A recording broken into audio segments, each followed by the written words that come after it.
ये रंगा है मुझे तूने किस जोग में, सर तपा मैं हूँ डूबी तेरे रोग में। ओ मेरे औलिया ओ निजामी मेरे, सर तपा मैं हूँ डूबी तेरे रोग में। ये रंगा है मुझे, ओ ये रंगा ये रंगा ये रंगा है। आप भी रंगे ना? तो जब ये रंगने की बात है तो एम एफ हुसैन के रंग में हम सब रंग गए।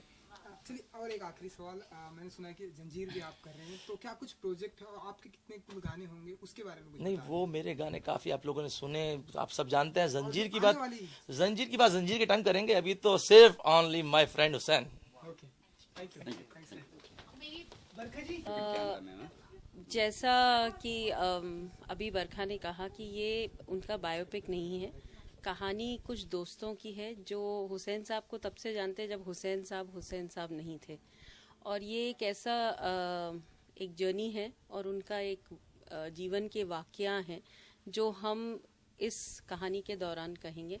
बहुत सारी चीज़ें लोग जानते हैं, हुसैन साहब को एज एन आर्टिस्ट जानते हैं और जैसा अभी आपने कहा कि एक कंट्रोवर्शियल सेलिब्रिटी जानते हैं, बट हुसैन साहब के और भी बहुत से पहलू हैं और बहुत सारे रंग हैं जो शायद दुनिया, ऑडियंस कोई भी नहीं जानता, और हम वही इस फिल्म में कहने की कोशिश कर रहे हैं। जैसे कि मैंने कहा कि बहुत सारे इंटरेस्टिंग वाक़यास, सब जानते हैं कि वो पंढरपुर की पैदाइश है, लेकिन वो पंढरपुर में क्या कहानी थी, किस तरह के वो उनके अपनी दिनचर्या है, जीवन है, कैसे शुरुआत हुई हुसैन साहब की, तो एक ट्रू हीरो स्टोरी है जहाँ पे मतलब सब कहते हैं कि वो एक सिर्फ चित्रकार थे, लेकिन चित्रकार से और भी उनकी ज़िंदगी है और उसी को हम इस कहानी के दौरान कहेंगे। दोस्तों की जुबानी की कहानी है जी, और जिम्मेदारी आपके कांधों पर है जी। एम ऑफ लाइफ को आप पिक्चराइजेशन करेंगे जी, तो कहाँ तक मुमकिन कर पाएंगे इस चीज़ को हम? कोशिश पूरी है और हमें लगता है कि हम कह पाएंगे। सबसे बड़ी बात है कि हर दिल को छू पाएंगे, यही मैं कहूँगी इस कहानी के बारे में। एक महिला डायरेक्शन होने के नाते कुछ तकलीफें, कुछ ऐसे आते अर्चना कि महिला हो डायरेक्शन में? नहीं, मुझे नहीं लगा कि मुझे कोई ऐसी दिक्कत आई है या आएगी। इनफैक्ट बहुत खूबसूरत सफ़र रहा है अभी तक और आगे भी रहेगा। जितने भी दोस्त हैं, जितने भी लोगों से हम मिले हैं और इस दौरान, सबसे बड़ी बात है कि वो बहुत खुश हैं कि हम ये एक ट्रिब्यूट दे रहे हैं हुसैन साहब को। और जैसा मैंने पहले भी कहा कि वो एक सिर्फ चित्रकार नहीं थे, एक बहुत ही उम्दा जिंदा दिल इंसान हैं और वही पहलू आप इस फिल्म में देखेंगे। जब किसी भी ऐसी आर्टिस्ट की बात करें हम तो ऐसा लगता है इनकी चीज़ें कई चीज़ें होती है, अच्छी भी है बुरी भी। जी जी। तो आपको लगा कौन सी चीज़ ले और कौन सी न, कभी ऐसा हुआ कि ये लूँ या ये न लूँ या वो? नहीं, ऐसा नहीं लगा, क्योंकि मैंने जैसा कहा कि बहुत ही जिंदा दिल और उनके बहुत सारे पहलू हैं जो देखे ही नहीं गए हैं। हम दुनिया सिर्फ उनको सिर्फ दो ही पहलू जानती है उनके, और हम उसी को इस फिल्म में आप देखेंगे, बहुत सारे रंग देखेंगे। वो रंगों के सरताज थे और वो रंग आपको सब देखने को मिलेंगे। Yes, it is a commercial film. Yes, मैं नहीं कहूँगी कि ये कोई कमर्शियल आर्ट या कोई एक बहुत ही खूबसूरत इंसान की कहानी है और वो एक आर्टिस्ट हैं जो कि हिंदुस्तान में ही नहीं बट हिंदुस्तान के बाहर भी उनका अपना एक स्थान है, एक पहलू है और एक बहुत ही सेलिब्रिटी रहे हैं अपने काम में और अपनी ज़िंदगी में। तो हमें वो सब देखने को मिलेगा इसमें। तो लोकेशन कहाँ जहाँ से पंढरपुर की अपनी बात करें, पंढरपुर के लोकेशन बहुत सारी लोकेशंस हैं आपको, मतलब हुसैन साहब तो वैसे भी हिंदुस्तान के ही नहीं पूरी दुनिया में छाए हुए थे और वो एक ऐसे इंसान थे जो कहीं एक जगह बैठते ही नहीं थे। तो आपको हर घर में हुसैन दिखेगा, हर दिल में हुसैन दिखेगा और इस फिल्म में हुसैन का दिल दिखेगा।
रंगा है मुझे, ये रंगा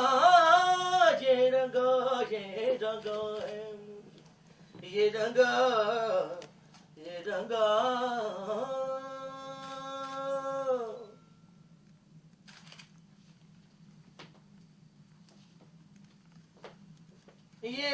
ये रंगा